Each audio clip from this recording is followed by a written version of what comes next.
بالله من الشيطان الرجيم بسم الله الرحمن الرحيم واعلموا أن فيكم رسول الله لو يطيعكم في كثير من الأمر لعنتم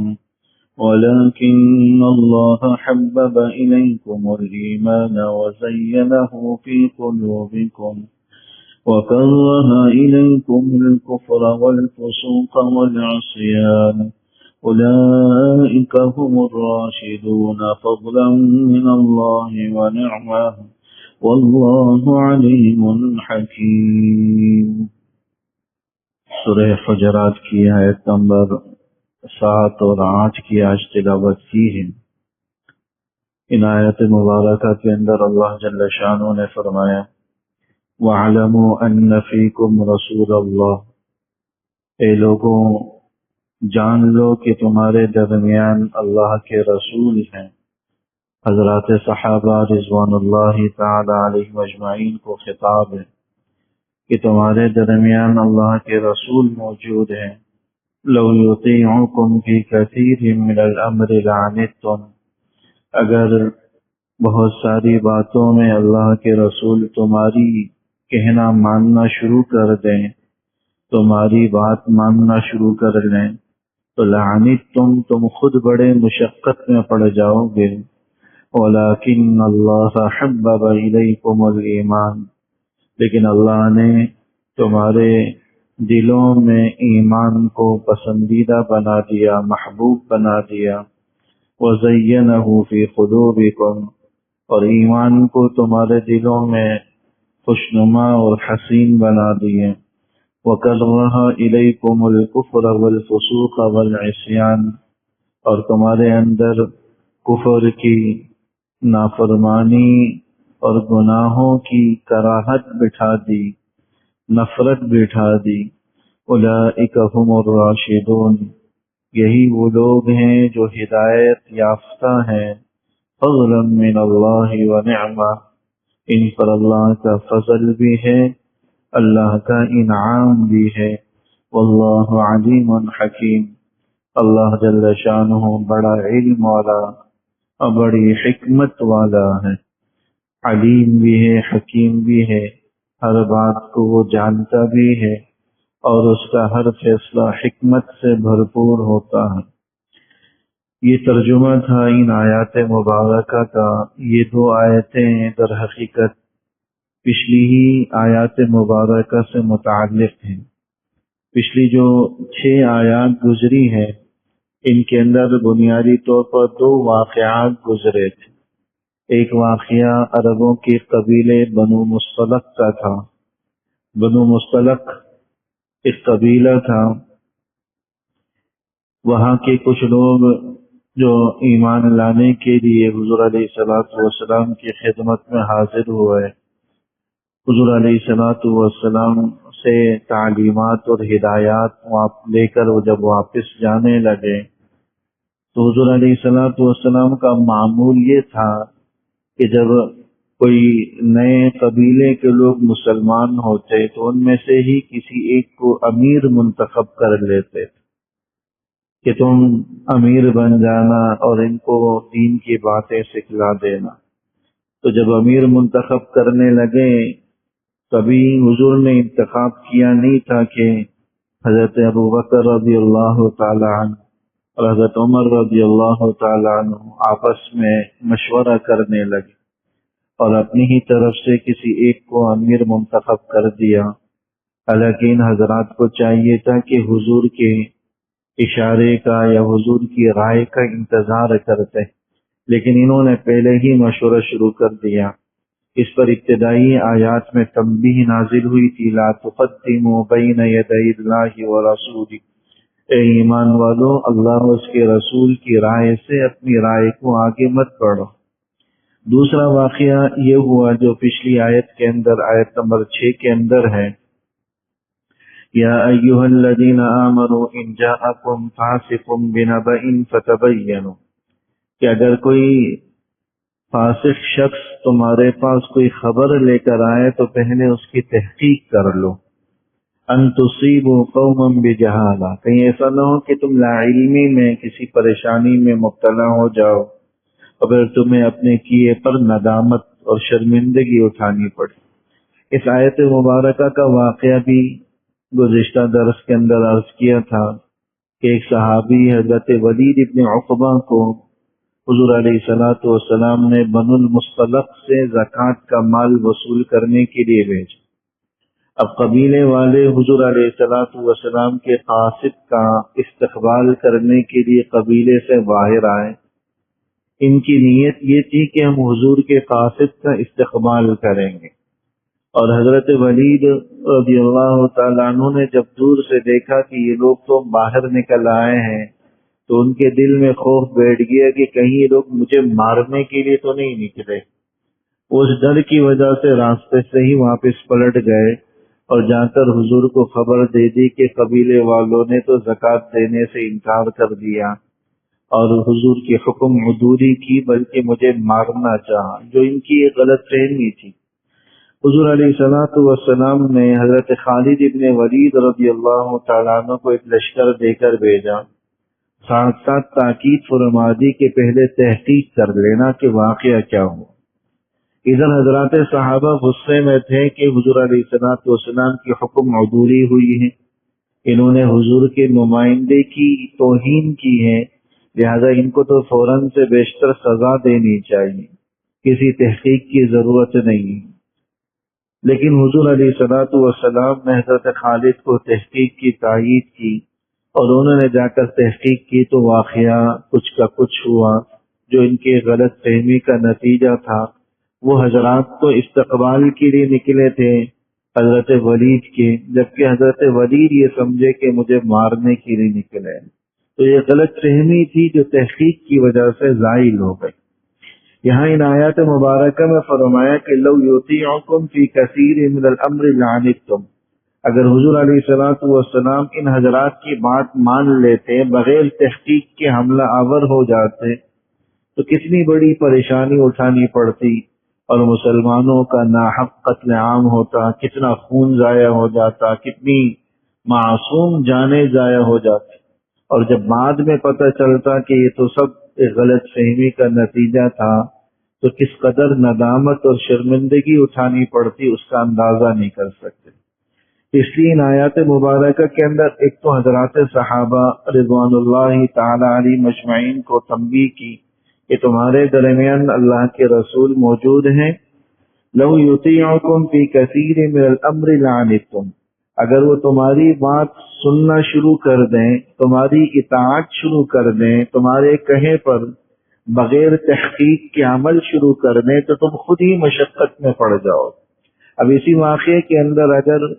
حضرت خالد رضی اللہ تعالیٰ عنہ حضور کے فرمانے کے موافق تحقیق نہ کرتے، معلومات نہ کرتے، ڈائریکٹ چڑھائی کر دیتے تو کتنی مشقت میں یہ ایمان والے پڑ جاتے کہ ایمان والوں کا ناحق قتل عام ہوتا، خون کا ضیاع ہوتا۔ لیکن حضور علیہ الصلوۃ والسلام کے ارشاد کے موافق جب انہوں نے تحقیق کی تو پھر حقیقت حال واضح ہوئی۔ اس لیے حضرات صحابہ کو تنبیہ کی گئی کہ لو یطیعکم فی کثیر من الامر، کہ حضور کے سامنے اپنی رائے ضرور ظاہر کرو، لیکن اللہ کے نبی تمہاری رائے اور مشورے کے پابند نہیں ہیں، لہذا حضور علیہ الصلوۃ والسلام تو وہی کریں گے جو اللہ جل شانہ نے اپنے نبی علیہ الصلوۃ والسلام کو بتلایا ہے اور اس کے مطابق فرمایا۔ اس آیت مبارکہ کے اندر دوسرا جو ہمیں پیغام پوری امت کو جو دیا گیا ہے وہ یہی ہے کہ ہر حال میں ہمیں جو ہے سمجھ میں آئے نہ آئے، ہماری عقل تسلیم کرے نہ کرے، ہر حال میں اللہ اور اس کے رسول کے حکم کو فوقیت دینی چاہیے۔ اب اسی واقعے کو آپ دیکھ لیجئے ذرا، حضرات صحابہ غصے میں تھے کہ ان لوگوں نے حضور علیہ الصلوۃ والسلام کا کہنا نہیں مانا، نبی کے نمائندے کی توہین کی ہے، یہ اپنی طرف سے حق بجانب تھے کہ ڈائریکٹ ان پر حملہ ہونا چاہیے، بغیر کسی پوچھ تاچھ کے، بغیر کسی تحقیق کے، بغیر کسی جانچ پڑتال کے۔ لیکن حضور علیہ الصلوۃ والسلام نے ان کا کہنا نہیں مانا، ان کی رائے کو نہیں مانا، بلکہ واقعے کی تحقیق فرمائی۔ تو اس میں ایک سبق تو یہ دے دیا گیا کہ نبی کے سامنے اپنی رائے ضرور ظاہر کرو، لیکن نبی تمہاری رائے اور مشورے کا پابند نہیں ہوتا، وہ وہی کرتا ہے جو اللہ کی طرف سے نبی کو بتلایا جاتا ہے، نبی کو پیغام دیا جاتا ہے۔ اور دوسری بات جو اس سے سمجھ میں آئی، ہر حال میں ایمان والے کا منصب یہ ہے کہ اللہ اس کے رسول کے حکم کی اطاعت کرے، فرمانبرداری کرے، بھلے اس کی وجہ، اس کی حکمت، اس کی مصلحت، اس کا فائدہ اور اس کی وجوہات اور اسباب ہمیں سمجھ میں آئے نہ آئے، اسی کو حقیقی معنوں میں ایمان فرمایا گیا ہے کہ ہر حال میں اللہ اور اس کے رسول کی اطاعت کریں، بھلے ہمیں اس کی کوئی وجہ سمجھ میں آئے نہ آئے، بھلے ہماری عقل قبول کرے نہ کرے۔ انگنت واقعات ایسے ہوئے کہ حضور علیہ الصلوۃ والسلام کی جو رائے تھی اس کے خلاف حضرات صحابہ گئے اور حضرات صحابہ مشقت میں پڑے۔ غزوہ احد کا واقعہ ہمارے سامنے ہے۔ غزوہ احد میں جانے سے پہلے حضور علیہ الصلوۃ والسلام کی رائے اور بڑے بڑے حضرات صحابہ کی رائے یہ تھی کہ ہم مدینے کے اندر رہتے ہوئے ہی دشمن کا سامنا کریں گے، مدینے سے باہر نہیں جائیں گے، یعنی دفاع کریں گے، ہم آگے بڑھ کر اقدامی قتال نہیں کریں گے۔ لیکن بعض نوجوان حضرات صحابہ جو جذبہ جہاد میں جو ہے مغلوب تھے، جذبہ جہاد ان پر غالب تھا، انہوں نے اصرار کیا اور حضور علیہ الصلوۃ والسلام کو اصرار کر کے باہر نکل کر، مدینے سے باہر نکل کر قتال کرنے پر آمادہ کی۔ تو آپ علیہ الصلوۃ والسلام گھر گئے، جنگ کی ذرا اور جنگ کا ساز و سامان اٹھا لیا اور باہر نکل آئے۔ حضرات صحابہ کو اپنی غلطی کا اندازہ ہوا کہ ہم نے حضور پر بلا وجہ اصرار کیا، تو انہوں نے حضور کے سامنے دوبارہ درخواست کر لی کہ ہم اپنی رائے اور مشورہ واپس لیتے ہیں، آپ مدینے میں بیٹھ کر ہی دفاع کی۔ لیکن حضور علیہ السلام نے پھر فرمایا کہ اللہ کا نبی جب جہاد کا ساز و سامان اٹھا لیتا ہے تو جہاد کے بغیر واپس چھوڑتا نہیں۔ تو بہرحال ان حضرات کے مشورے سے باہر نکلے اور پھر کچھ حضرات صحابہ کو اس پہاڑی کے اوپر تیر اندازوں کو مقرر کر لیا تاکہ وہ دشمن اگر پشت کی طرف سے حملہ آور ہو تو ان کو جو ہے مسلمانوں کا دفاع کریں، مسلمانوں کی پشت سے حفاظت کریں۔ غزوہ احد میں ابتدا میں مسلمانوں کو فتح نصرت ملی، مسلمان مال غنیمت جمع کرنے لگے۔ جو حضرات تیر انداز پہاڑی پر دفاع کے لیے مقرر تھے وہ اس غلط فہمی میں پڑ گئے کہ اب تو دشمن بھاگ چکا ہے، لہذا اب ہمیں مزید انتظار کرنے کی ضرورت نہیں۔ وہ بھی پہاڑی سے اتر گئے اور وہ بھی جو ہے مال غنیمت جمع کرنے لگے، بجز چند افراد کے سب اس پہاڑی سے تیر انداز اتر گئے۔ اور دشمن نے جب پچھلا حصہ مسلمانوں کا خالی دیکھا تو وہاں سے حملہ آور ہوئے، بڑی تعداد میں 70 کے قریب حضرات صحابہ شہید ہوئے، خود حضور علیہ الصلوۃ والسلام کے دندان مبارک شہید ہوئے۔ واقعہ آپ کے سامنے ہے۔ یہ بھی در حقیقت آیت مبارکہ اسی کی طرف اشارہ کر رہی ہے کہ لو یطیعکم فی کثیر من الامر لعنتم، کہ اگر اللہ کے نبی اپنی رائے کو چھوڑ کر تمہاری کہی ہوئی بات کو قبول کر لیں تو تم خود ہی مشقت میں پڑ جاؤ۔ وہ کہ اللہ اور اس کے رسول کی نہ پڑھنے میں خود ہمارا ہی نقصان ہے، خود ہمارا ہی نقصان ہے، ہم ہی مشقت اور تکلیف میں پڑیں گے، جیسے غزوہ احد کے موقع پر ہوا۔ اور یہ بھی کہ اللہ اور اس کے رسول کی اطاعت میں سراسر ایمان والوں کا فائدہ ہی فائدہ ہے، جس کا مظاہرہ صلح حدیبیہ کے موقع پر ہمیں نظر آیا۔ صلح حدیبیہ کے موقع پر جو شرائط طے ہوئی تھی وہ شرائط سراسر مسلمانوں کے خلاف تھی بظاہر، یہاں تک کہ حضرت عمر رضی اللہ تعالی عنہ جیسی شخصیت بھی بار بار حضور سے یہ فرماتے تھے کہ اللہ کے رسول صلی اللہ علیہ وسلم کیا ہم حق پر نہیں ہیں، کیا ہم جو ہے راہ راست پر نہیں ہیں، اللہ کی مدد ہمارے ساتھ نہیں ہے، ہم کیوں مغلوب ہو کر کافروں کے سامنے ان کی مطالبات کو مان لیں، ان کی شرائط کو تسلیم کر لیں، لیکن اس موقع پر حضور علیہ الصلوۃ والسلام نے ان کا کہا نہیں مانا۔ اللہ جل شانہ نے اس صلح حدیبیہ کے ہی واقعے کو فتح مبین سے تعبیر فرمایا کہ انا فتحنا لک فتحا مبینا، ہم نے آپ کو فتح مبین عطا کر۔ حالانکہ صلح حدیبیہ کا جو معاملہ اور اس کی جو شرائط تھی بظاہر وہ مسلمانوں کے خلاف تھی، مسلمانوں کی رائے کے خلاف تھی۔ حضرت عمر جیسی شخصیت بھی اس رائے کے خلاف تھے، لیکن اللہ کے رسول صلی اللہ علیہ وسلم نے ان کی رائے کے خلاف جا کر اس صلح حدیبیہ کے معاملے کو پورا کیا۔ اللہ جل شانہ نے اسی سے ہی فتح مکے کی جو ہے نا بنیاد رکھی، اور 1-8 سال کے بعد ہی مکہ مکرمہ فتح ہو۔ تو پوری آیت مبارکہ جو پیغام ہمیں دے رہی ہے ہم ایمان والوں کو، پوری امت کو، کہ اللہ اس کے رسول کے حکم کو ہر حال میں فوقیت دو، بھلے ہمیں سمجھ میں آئے یا نہ آئے، ہماری عقل تسلیم کرے یا نہ کرے۔ آج ایک بڑا المیہ ہم لوگوں کا یہ ہے، جب بھی کوئی حکم اللہ اس کے رسول کا بتلایا جاتا ہے تو ہم کہتے ہیں کہ ایسا حکم کیوں ہے، یہ حکم کیوں دیا گیا، اس کی وجہ کیا ہے، اس کا فائدہ کیا ہے، اس کی حکمت کیا ہے۔ تو اس آیت کے ذریعے اس امر پر بھی تنبیہ کی گئی کہ دیکھیے کیوں کا سوال کرنے کے ہم مکلف نہیں ہیں، بلکہ ہمیں حق بھی نہیں بنتا کہ جب اللہ اس کے رسول کا حکم آئے تو ہم کیوں کا سوال کریں کہ یہ حکم کیوں ہے، اس میں فائدہ کیا ہے، اس میں حکمت کیا ہے۔ یاد رکھیں ہم تو اللہ کے بندے ہیں۔ ایک نوکر کو یہ حق نہیں ہوتا، کسی آدمی کو آپ نوکر رکھیں اور نوکر کو یہ کہیں کہ جاؤ بازار سے جا کر 5 کلو گوشت لے کر آؤ،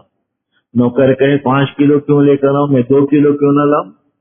تو آپ کیا کہیں گے؟ بھائی تم ملازم ہو، تمہیں جو کہا جا رہا ہے وہ کرو، اگر نہیں کرو گے تو فارغ کر دیے جاؤ۔ ایک نوکر کو کیوں کا سوال کرنے کی اجازت نہیں ہوتی، ہم تو اللہ کے بندے ہیں۔ نوکر بندے کا درجہ نوکر سے بھی نچلا ہوتا ہے، نوکر تو چند گھنٹے کی ملازمت کرنے کے بعد آزاد ہوتا ہے، لیکن بندہ آزاد نہیں ہوتا، وہ مرتے دم تک اللہ کے حکموں کا پابند ہوتا ہے۔ تو بندگی کا تقاضا یہ ہے کہ ہم تو کیوں کا، کس وجہ سے، کس حکمت اور کس مصلحت سے اس کا سوال کرنے میں حق بجانی بھی نہیں ہے۔ اس کا سوال کرنے کا ہمیں کوئی تک ہی نہیں بنتی کہ ہم یہ سوال کریں۔ اور آج جب بھی اللہ اس کے رسول کا کوئی حکم آتا ہے تو ہم عقلی وجوہات، اسباب اور جو ہے نا وجوہات تلاشنے بیٹھ جاتے ہیں کہ اس کی وجہ کیا ہے۔ کچھ عقل پرست قسم کے لوگ اسلامی احکام میں عقل کے گھوڑے دوڑا کر کہتے ہیں کہ تو عقل کے مطابق نہیں، حج کا حکم آیا، قربانی کا حکم آیا۔ کچھ عقل پرست ہوتے ہیں جو کہتے ہیں کہ یہ پیسے تو غریبوں کی مدد معاونت میں لگاتے ہیں، قربانی کا جانور ذبح کرنے کے بجائے اس رقم کو غربا کی مدد معاونت میں لگا دیے جائیں۔ شادی بیاہ میں جو لاکھوں اڑا دیتے ہیں اس موقع پر یہ خیال نہیں آتا کہ بھئی جو ہم بیجا اسراف کر کے لاکھوں روپے شادی بیاہ میں اڑا رہے ہیں، حالوں میں اڑا رہے ہیں، کھانوں میں اڑا رہے ہیں۔ ابھی لطیفے کے طور پر کل کے ہی اخبارات میں آیا تھا، گجرانوالہ میں گداگروں نے اپنی دادی کا چہلم منایا جس کا 1.25 کروڑ روپے خرچ کیے گئے، 1.25 کروڑ روپے خرچ کیے گئے، 250 بکرے اس میں ذبح کیے گئے، اور کئی من جو ہے مٹن کی کڑھائیاں اس میں تیار کیے گئے، اور وہ گداگر ہیں، پیشہ ان کے گداگری کا ہے، اور 12,000 کے قریب بلکہ 25,000 کے قریب افراد اس میں گداگر شریک ہوئے، اور 1.25 کروڑ روپے وہ دعوت میں اور چہلم کے نام پر اڑا رہے۔ تو جب ایسے موقع پر جب کہا جاتا ہے کہ بھئی اس رقم کو غرباء فقراء میں تقسیم کرو جو حقیقی معنوں میں غرباء فقراء ہیں، تو ہمیں قربانی اور ان جیسے احکام پر اعتراض شروع ہو جاتا ہے۔ حالانکہ اللہ اس کے رسول کا حکم تو لو یطیعکم فی کثیر من الامر لعنتم، کہ اگر اللہ کے رسول بہت ساری باتوں میں تمہارا کہنا ماننا شروع کر دیں تو لعنتم، تم خود ہی مشقت میں پڑ جاؤ۔ اس لیے جب بھی اللہ اس کے رسول کا حکم آئے تو ہمیں کیوں، کس وجہ سے، کس سبب سے، حکمت کیا ہے، مصلحت کیا ہے، فائدہ کیا ہے، اس سوال کے بجائے اللہ اس کے رسول کے حکم کی اطاعت کو ترجیح دینی چاہیے۔ پھر حضرات صحابہ رضوان اللہ تعالی علیہم اجمعین کی مدح میں یہ آیات مبارکہ کا حصہ نازل ہوا، وَلَكِنَّ اللَّهَ حَبَّبَ إِلَيْكُمُ الْإِيمَانَ، کہ یہ وہ لوگ ہیں جن کے دلوں میں اللہ نے ایمان کو محبوب بنا دیا، وَزَيَّنَهُ فِي قُلُوبِكُمْ، اور ان کے دلوں میں اللہ نے ایمان کو مزین کر دیا، کفر کو، فسق و فجور کو، عصیان اور نافرمانی کو اللہ نے ان کے دلوں میں مکروہ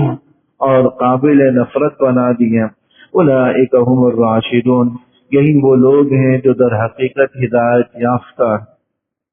فضلا من اللہ ونعمہ، کہ ان پر اللہ کا فضل اور انعام ہے، واللہ علیم حکیم، اللہ بڑا علم والا بھی ہے، بڑی حکمت والا بھی ہے۔ اور ضمناً ان لوگوں کی بھی مدح ہے جو اللہ اس کے رسول کا حکم بے چوں چراں تسلیم کر لیتے ہیں، سوال نہیں کرتے کیوں کس وجہ سے، بلکہ جب اللہ اس کے رسول کا حکم آ جائے تو آمنا وسلمنا کر لیتے ہیں اور ہر حال میں اطاعت کو ترجیح کرتے ہیں۔ اور ایک ایمان والا ہونے کے ناطے ہماری ذمہ داری بھی یہی ہے کہ جب بھی اللہ اس کے رسول کا حکم آئے، بس کس وجہ سے اور کیوں کا سوالات نہ ہوں، اللہ اس کے رسول کے حکم کو اپنی اولین ترجیح سمجھتے ہوئے اس پر عمل کرے، اس کے مطابق زندگی گزاریں اور اس پر آمنا وسلمنا کہیں، بغیر چوں چرا کے تسلیم کرنا، یہی صحیح معنوں میں اسلام ہے، اور اسی سے بندہ اللہ کے نزدیک مرتبے اور مقام والا بنتا ہے۔ اللہ جل شانہ عمل کرنے کے توفیق۔ ربنا تقبل منا انك انت السميع العليم وتب علينا انك انت التواب الرحيم، وصلى الله تعالى على خير خلقه محمد وعلى اله وصحبه اجمعين، آمين برحمتك۔